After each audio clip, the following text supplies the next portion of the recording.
केंद्र सरकार द्वारा अग्निपथ योजना के ऐलान के बाद से ही जगह जगह इसका विरोध हो रहा है। वहीं लोगों की अलग अलग प्रतिक्रियाएं भी इस योजना को लेकर सामने आ रही हैं। इसी के चलते हमने चंडीगढ़ की पंजाब यूनिवर्सिटी में पहुंचकर युवाओं के साथ बातचीत की, जिन्होंने अग्निपथ योजना को लेकर अपने सुझाव साझा किए। हम तो कहेंगे कि पूरी तरह सफल स्कीम होने वाली है देश के लिए। अब पूरी तरह से ऐसा मान लीजिए कि हर कोई, बहुत लोग होते हैं जिनको लगता होता है कि मैं फ़ौज में सर्विस करना चाहता था पर मेरे पास दूसरी जिम्मेवारियाँ थी। अब आप इसके साथ कुछ भी कर सकते हैं। आप 4 साल का टाइम तो दे ही सकते हैं और उसके साथ आपको इतना पैसा भी मिल जाएगा कि आप अपनी फैमिली को सर्वाइव कर सकते हैं। तो हम बोलते हैं कि सक्सैसफुल स्कीम ला लो, डी ग्रुप ਦੇ ਲਾ ਲਓ, ਇਹ ਸਾਰੇ ਸੜਕਾਂ ਤੇ ਰੋਡ ਆ, ਉਹਨਾਂ ਨੂੰ ਨੌਕਰੀਆਂ ਨਹੀਂ ਮਿਲ ਰਹੀਆਂ ਤਾਂ ਇਹਨਾਂ ਅਗਨੀਵੀਰਾਂ ਨੂੰ ਨੌਕਰੀਆਂ ਕਿੱਥੋਂ ਦੇਣਗੇ। ਤੇ ਮੇਰਾ ਇਹੀ ਆਗਰਹ ਹੈ ਸਾਰੇ ਦੇਸ਼ ਦੇ ਯੁਵਾਵਾਂ ਨੂੰ, ਇੱਕ ਯੁਵਾ ਹੋਣ ਦੇ ਨਾਤੇ ਵੀ ਤੁਸੀਂ ਇੱਕ ਪੀਸਫੁਲ ਪ੍ਰੋਟੈਸਟ ਕਰੋ, ਦੇਸ਼ ਦੀ ਸੰਪत्ति ਨੂੰ ਨੁਕਸਾਨ ਨਾ ਪਹੁੰਚਾਓ, ਕਿਉਂਕਿ ਆਪਾਂ ਇੱਕ ਕਿਸਾਨੀ ਅੰਦੋਲਨ ਤੋਂ ਹੁਣੇ ਨਿਕਲੇ, ਆਪਾਂ ਉਹਨਾਂ ਤੋਂ ਸਿੱਖਣਾ ਚਾਹੀਦਾ ਤੇ ਉਹਨਾਂ ਤੋਂ ਆਪਾਂ ਨੂੰ ਸਿੱਖਣਾ ਚਾਹੀਦਾ ਵੀ ਕਿੱਦਾਂ ਇੱਕ ਪੀਸਫੁਲੀ ਪ੍ਰੋਟੈਸਟ ਦੇ ਨਾਲ ਆਪਾਂ ਸਰਕਾਰ ਨੂੰ ਉਹਨਾਂ ਦੇ घुटनियाँ दे भार लिया के अपनी डिमांड मना सकते हैं।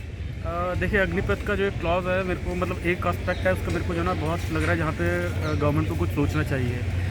अग्निपथ का जो इंडक्टिंग एज है वो 17 ईयर्स है। 4 साल की सर्विस के बाद वो 21 साल का हो जाएगा। बट 17 साल में एजुकेशन क्वालिफिकेशन होता है क्या है, 10वीं या 12वीं से ज़्यादा हो ही नहीं सकता है।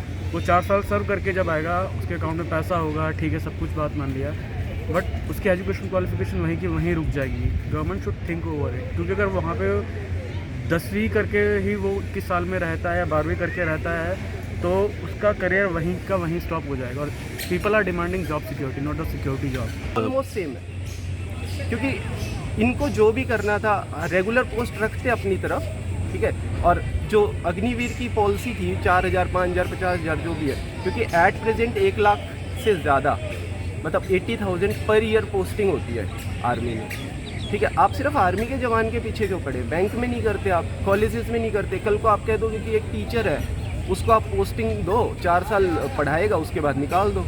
फिर कहते हैं जी हम उनको लोन दे देंगे। आप लोन कैसे दे दोगे? अगर लोन देना है तो आप उसको बिज़नेस में, स्किल डेवलपमेंट में डालो। बिज़नेस ही करवाना है तो आप उसको आर्मी में क्यों डाल रहे हो? यदि आपसे कहा जाए 1 से 10 तक नंबर दो तो इस पॉलिसी को कितने नंबर देंगे? सर एक्चुअली सच बताऊं तो मैंने अभी इस पॉलिसी को डिटेल्ड ड्राफ्ट नहीं पढ़ा है, ठीक है।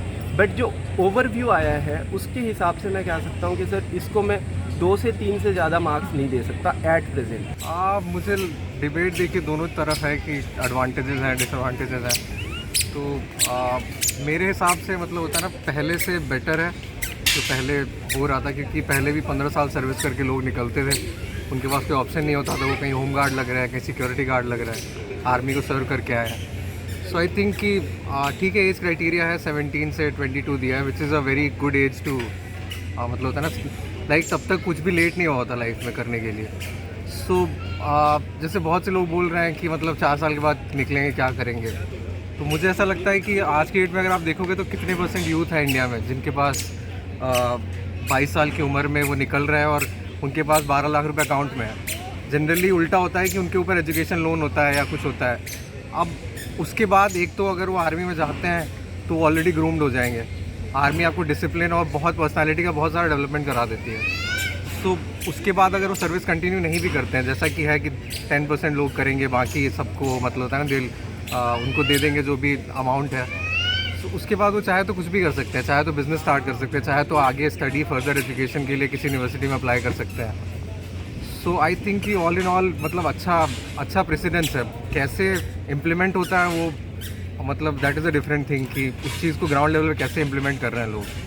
गौर हो कि अग्निपथ योजना के ऐलान के बाद से ही जहां इसका विरोध हो रहा है, वहीं चंडीगढ़ में भी कुछ लोगों द्वारा इसका समर्थन किया गया। तो कुछ लोगों ने इसका विरोध जताते हुए कहा कि सिर्फ 4 साल के बाद अगर युवा फौज से रिटायर हो जाएंगे तो उसके बाद वे अपने भविष्य में क्या करेंगे। खैर, अब ये तो आने वाला वक्त ही बताएगा कि इस योजना से युवाओं को कितना फायदा और कितना नुकसान होता है। पंजाब केसरी टीवी के लिए चंडीगढ़ से भगवत सिंह की रिपोर्ट।